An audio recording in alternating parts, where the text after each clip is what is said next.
Selamat bergabung kembali teman-teman netizen atau warga net yang merupakan viewers, subscribers, dan juga supporters dari channel YouTube Bola Bung Binder. Di konten terbaru dari channel YouTube Bola Bung Binder, saya ingin membahas tentang dua pertandingan dari Euro 2020. Pertandingan pertama adalah Wales versus Turki, dan pertandingan kedua adalah Italia versus Swiss. Wales bisa menang dengan skor 2-0 dan Italia bisa menang dengan skor 3-0. Tentu kita sudah tahu hasil akhirnya. Tapi bagaimana kedua tim ini, Italia dan juga Wales, belum terkalahkan. Yang saya melihat bahwa kedua tim ini mengandalkan murni sepak bola menyerang. Wales lawan Swiss di first match, betul mereka tidak bisa menang, tapi mereka konsisten menekan dan menyerang ke pertahanan dari Swiss. Jadi ada 2M, menekan dan juga menyerang. Italia di opening match mereka yang juga merupakan opening match dari Euro 2020 membantai Turki 3-0, kemudian baru saja membantai Swiss juga dengan skor yang sama 3-0. Sama seperti Wales, Italia juga pola permainannya mengandalkan double M, menekan dan menyerang. Jadi dalam urusan menekan dan menyerang perlu juga kreativitas dari para pemain sebagai individu. Artinya para pemain pun perlu menunjukkan skill individu mereka, mau tidak mau, agar bola itu tetap mengalir, agar bola itu sulit untuk dikuasain oleh para pemain tim lawan. First match dulu yang ingin saya bahas, pertandingan antara Turki versus Wales. Memang banyak yang menilai bahwa Turki bisa membuat kejutan di Euro 2020. Meskipun saya tidak pernah sepakat dengan penilaian tersebut. Karena menurut saya, para pemain Turki ini sebagian besar belum punya pengalaman tampil di event besar seperti Euro. Meskipun mereka punya beberapa pemain senior, meskipun mereka punya beberapa pemain yang sudah membela klub-klub besar di Eropa. But still, it's not easy. Mereka satu grup bersama tuan rumah, mereka satu grup dengan Wales yang kita tahu juga bukanlah tim lemah, bukan lagi tim underdog, bukan lagi seperti sebelum-sebelumnya. Apalagi mereka punya Gareth Bale, mereka punya Aaron Ramsey, mereka punya juga Daniel James, mereka punya juga Kiefer Moore. Ini pemain-pemain yang memang bisa diandalkan untuk urusan menyerang. Jadi cukup berbahaya nih Turki di second match ini. Setelah di first match, walaupun mereka bermain totally defensif, tetap saja Italia bisa membobol gawang mereka sebanyak 3 kali. Jadi di second match ini tentu mereka perlu berhati-hati. Apalagi Wales setelah di first match main draw lawan Swiss, tentu mereka akan mengincar kemenangan. Artinya apa? Wales tidak akan bertahan.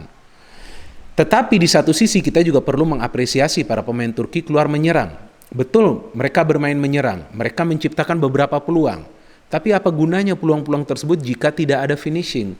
Wales memang lebih banyak sebetulnya menciptakan peluang dari Turki, dan mereka sayang tidak bisa convert beberapa peluang emas yang sebetulnya para pemain mereka sudah berhadapan one on one dengan penjaga gawang Turki. Aaron Ramsey kita tahu banyak miss chance sebelum akhirnya dia bisa mencetak gol.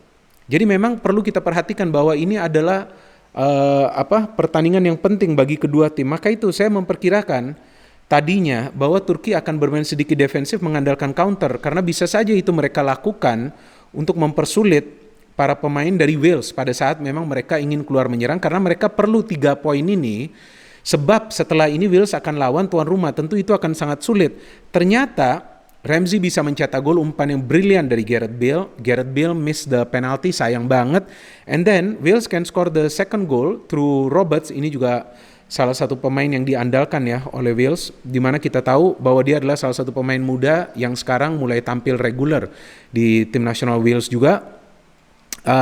Dia bisa mencetak gol kedua bagi Wales, umpan lagi dari Gareth Bale. Jadi kita lihat bahwa secara individu juga para pemain Wales bisa beradaptasi dengan agresifnya respons dari para pemain Turki, apalagi setelah Turki tertinggal dengan 1 gol.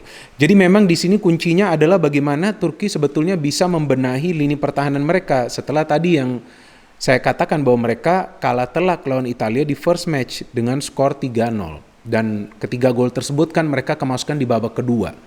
Lawan Wales sebetulnya bisa saja mereka menahan hingga 0-0, tapi ya memang Wales banyak menciptakan peluang melalui fast break. Fast break itu kan sudah saya jelaskan beberapa kali, tidak perlu terlalu lama menguasai bola.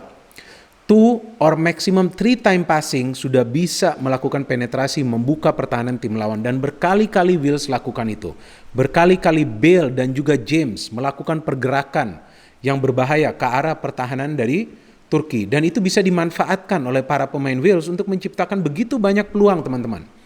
yang akhirnya mereka bisa mengkonversikan dua peluang tersebut, peluang-peluang yang cantik saya kira, di mana memang mereka banyak mendapatkan ruang terbuka di pertahanan Turki, dan itu yang saya kira menjadi persoalan dari Turki. Padahal Turki, nih ya, kalau saya lihat line up, mereka punya salah satu pemain senior, Burak Yilmaz, dia juga mendapatkan beberapa peluang, ada satu peluang di babak kedua, sudah berhadapan sebetulnya dengan penjaga gawang Wales, Danny Ward, tapi sayang tendangannya terlalu keras, dan Ward juga banyak melakukan save untuk mencegah para pemain Turki mencetak gol. Ya artinya selain juga Turki bermain terlalu terbuka, mereka juga kurang tenang, koordinasinya juga tidak rapi di defense. Buktinya beberapa perangkap offside yang coba mereka terapkan justru gagal dan memberikan peluang bagi para pemain Wales untuk menciptakan peluang demi peluang. Dan saya melihat bahwa para pemain Wales di belakang juga nih, Rodon ya kan cukup baik permainannya, Chris juga cukup baik, dan kita tahu Ben Davies juga salah satu pemain yang mereka andalkan sering melakukan overlap. Ya jadi memang ini adalah sebuah kemenangan yang memang diperlukan oleh Wales, dan Turki ini sekarang menjadi lebih sulit nih posisi mereka. Karena kan mereka tentu berharap bisa lolos sebagai salah satu tim yang menjadi runner up ketiga. Kan 4 tim yang akan dipilih menjadi runner up ketiga. Tapi sulit bagi mereka, ya kecuali mereka bisa menang dengan jumlah gol yang banyak. Karena sekarang mereka sudah kemasukan 6 gol teman-teman. Jadi saya kira bahwa Wales membuktikan dengan pemain-pemain yang sekarang mereka punya sudah matang, ditambah juga dengan permainan menyerang mereka membuktikan bahwa mereka bisa meraih hasil yang positif. Dan Wales belum terkalahkan, sama seperti Italia yang belum terkalahkan, dan itu yang akan menarik bahwa last match Italia versus Wales, kita tahu ada Gareth Bale, kita tahu ada Immobile, dan tentunya ada Bonucci di belakang, ada Chiellini di belakang, ada juga tadi Joe Rodon. Akan menarik sekali teman-teman, tapi kita tahu bahwa yang penting bagaimana Wales ini bisa minimal mendapatkan 1 poin untuk lolos ke babak selanjutnya. Now to the second match, Italia versus Swiss. Terus terang saya tidak mengira Italia bisa menang dengan telak lagi nih teman-teman. Justru perkiraan saya kemungkinan Swiss bisa menahan seri Italia. Ya karena kan pola permainan Swiss itu adalah compact football. Jadi mereka tidak akan keluar menyerang. Kecuali memang mereka punya peluang untuk melakukan counter. Tapi di game lawan Italia saya agak bingung. Swiss berani menerapkan permainan menyerang. Mungkin juga untuk membuat para pemain Italia sibuk di lini pertahanan. But the problem is Italy have a solid defense. Chiellini, Bonucci, kemudian pada saat Chiellini keluar ada Acerbi juga permainannya agresif, memang dia banyak melakukan fouls, tapi kita tahu bahwa tekanan dari para pemain Italia ini luar biasa dahsyatnya, yang juga membuat para pemain Turki tidak bisa menciptakan peluang yang berbahaya. Turki tidak punya shot on target di game lawan Italia, dan Swiss hanya punya 1 shot on target di game lawan Italia yang juga bukanlah peluang yang berbahaya. Jadi memang melawan Italia ini yang pertama perlu difokuskan oleh para pemain tim lawan adalah bagaimana memancing para pemain Italia ini keluar dari posisi mereka. Karena sebetulnya kan di lini pertahanan bukanlah pemain-pemain yang muda. Tapi dengan langsung menyerang itu justru memudahkan para pemain Italia yang berada di belakang untuk stay on position, untuk mengatur tempo permainan. Kan Italia juga sering build up serangan dari lini pertahanan, apalagi dari 2 fullback mereka. Jadi apa yang dilakukan oleh Swiss juga sebetulnya coba dilakukan oleh Turki, tapi bedanya Turki bertahan, low pressing, kemudian cepat coba untuk melakukan serangan, tapi tetap saja mereka tidak bisa menyulitkan para pemain Italia. Jangankan di pertahanan, tapi di lini tengah pun Turki kalah, sama juga Swiss. Di lini tengah itu mereka tuh sudah dihambat pergerakannya. Jadi kita tidak bisa melihat kreativitas dari para pemain Swiss, dan cukup banyak pelanggaran yang sebetulnya dilakukan oleh para pemain Italia di pertandingan ini. Tapi memang perlu mereka lakukan pelanggaran-pelanggaran taktikal tersebut untuk bisa menghambat distribusi bola dari para pemain Swiss. And Italia juga tidak mudah sebetulnya mencetak gol di pertandingan ini meskipun mereka mendapatkan banyak peluang. First goal from Locatelli, what a good build up, dan kita tahu bahwa Locatelli berdiri bebas untuk menyambut umpan dari Berardi, he can score a wonderful goal. Insigne mendapatkan peluang, Immobile juga mendapatkan peluang, tapi still only 1-0. Oke, daripada lawan Turki mereka 0-0 halftime, mereka sudah unggul 1-0, tentu mereka akan bermain lebih relax lagi di babak kedua. And suddenly Locatelli out of nothing, umpannya dari Barella. Memang Barella ini adalah hard worker ya di lini tengah dari Italia, dan kalau saya perhatikan lini tengah Italia ini dipenuhi oleh pemain-pemain yang mengandalkan intelijensia seperti Locatelli yang mencetak first goal, and the second goal kita tahu dari luar kotak penalti. Jorginho adalah mastermind, otak serangan nih sebetulnya dari Italia dengan passing-passing yang akuratnya, and of course Barella dengan movementnya berlari dengan bola. Jadi memang lini tengah Italia ini bukan hanya agresif tapi juga kreatif.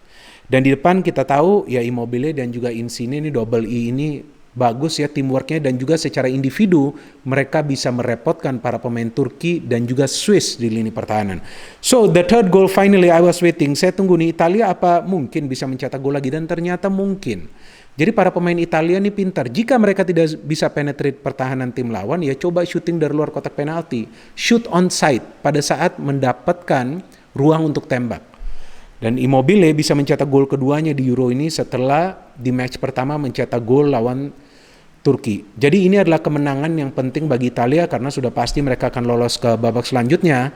Dan mereka tidak akan bermain di rumah lagi kecuali nanti kita tahu ada pertandingan yang akan dimainkan di Italia di babak perempat final.